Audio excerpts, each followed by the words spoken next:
I thank the Minister for Foreign Affairs of Turkey for his statement.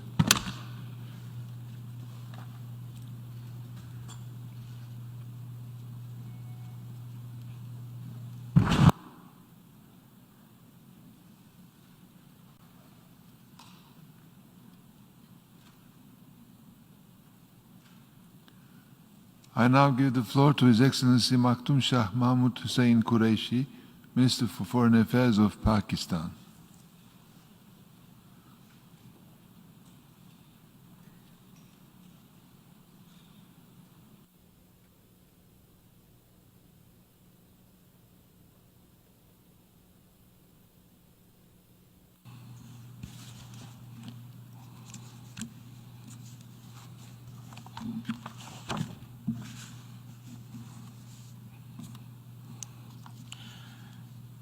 Mr. President, Secretary General, Excellencies, ladies and gentlemen, there are times in history when the decisions of nations are remembered by posterity.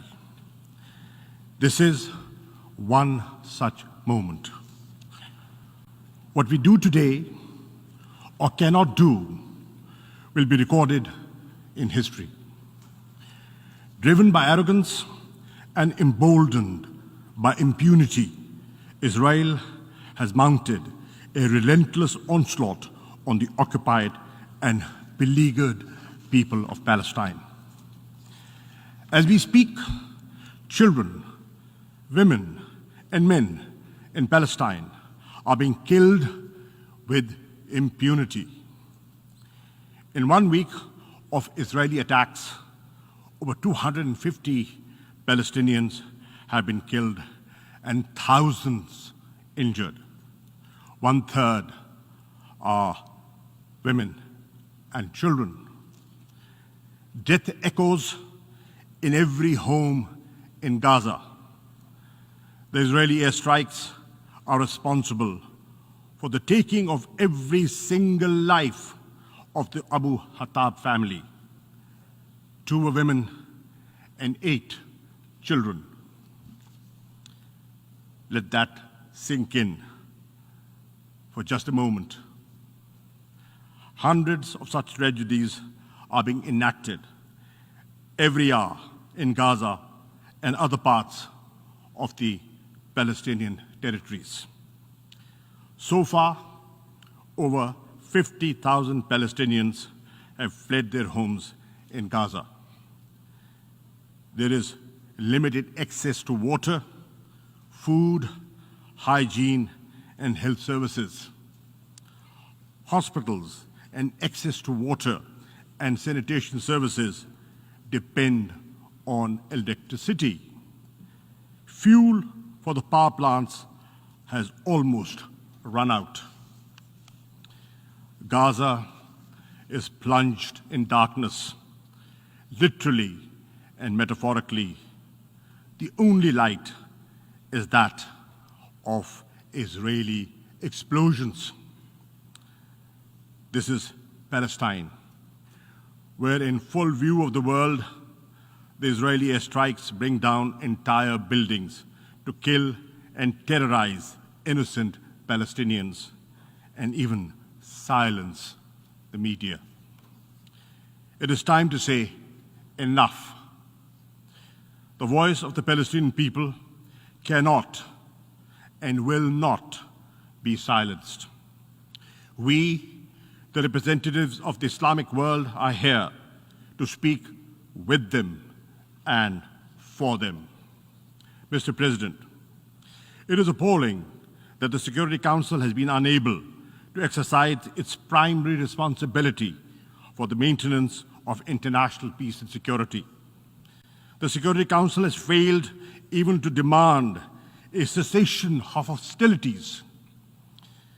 Those preventing the Council from doing so bear a heavy responsibility.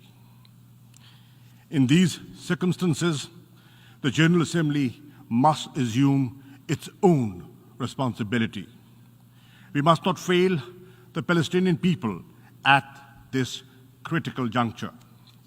Mr. President, our first priority must be to halt the Israeli aggression. I hope that even at this 11th hour, the Security Council will call for a cessation of Israeli attacks. If it fails to do so, the General Assembly must make this demand on behalf of the entire international community.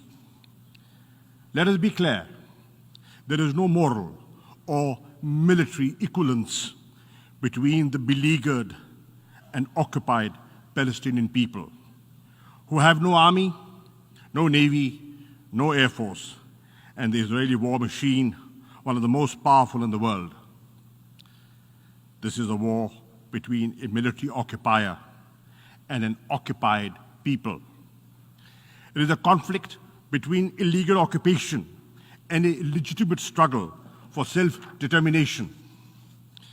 In this context, it is worth recalling General Assembly Resolution 2649 of November 1970, which affirms the legitimacy of the struggle of peoples under colonial and alien domination, recognized as being entitled to the right to self-determination, to restore to themselves that right by any means at their disposal. Second, we should mobilize all possible humanitarian help for the devastated Palestinian population in Gaza and other parts of the occupied territories. In addition to the UNRWA emergency appeal, the Secretary General should launch a comprehensive humanitarian assistance plan to provide succor and sustenance to the Palestinians. We need to send medical teams, medicines and other supplies, food, other necessities to Gaza and other parts of the occupied Palestinian territories. We welcome the access being provided by Egypt to Gaza. Israel must open all access points to Gaza to ensure the timely and urgent delivery of international assistance. Third, the General Assembly should call for concrete steps to protect the Palestinians. We should deploy an international protection force, as was called for in the General Assembly Resolution ES 10/20 and as demanded by the Islamic Summit Conference on the 18th of May 2018.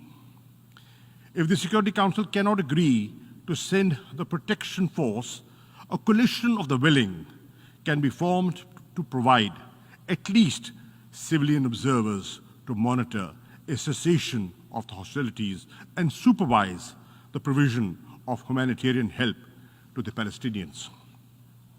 We also call on the Secretary General and the High Commissioner of Human Rights to offer protection to Israel's Arab citizens who are being lynched and murdered by fascist Israeli gangs at the present time. Fourth, the General Assembly should condemn Israel's forcible and illegal eviction of Palestinians, including in Al-Jarrah district of Jerusalem, and continued construction of Jewish settlements. The onslaught against Palestinians worshippers in Haram al-Sharif and Al-Aqsa Mosque, the first Qibla of Islam, during the month of Ramadan, and Israel's brutal and indiscriminate aerial and land bombardment of Gaza. Israel's crimes against humanity should not escape accountability.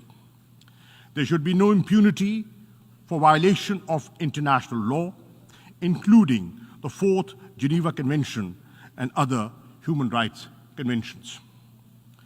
The Human Rights Council, the ICC, and the ICJ and other avenues should be activated to ensure Israeli accountability for its war crimes.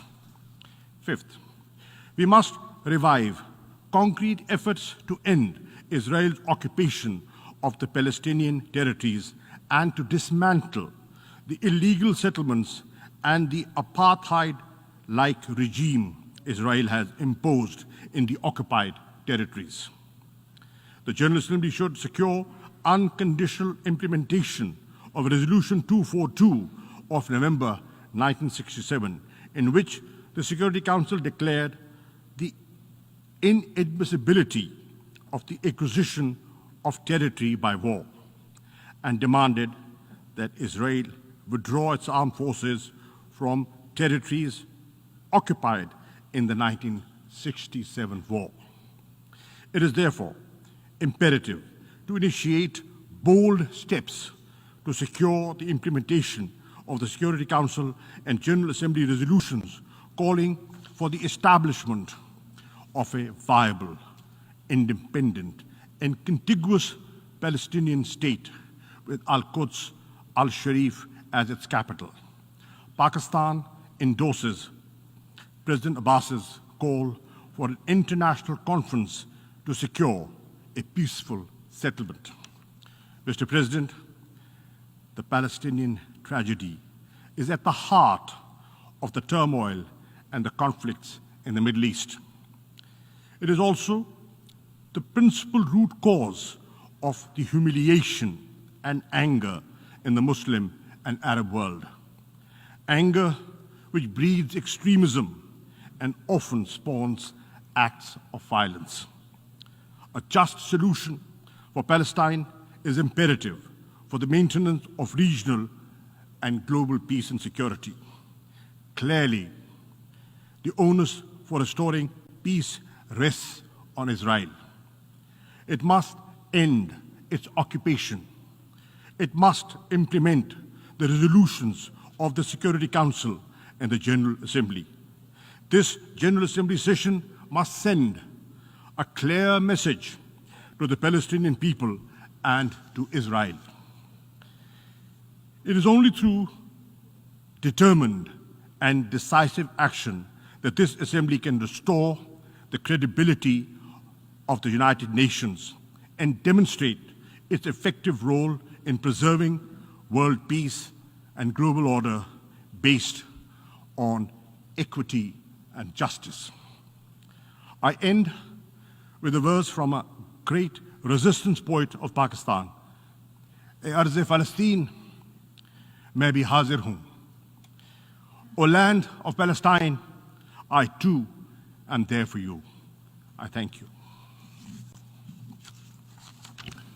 I thank the Minister for Foreign Affairs of Pakistan for his statement.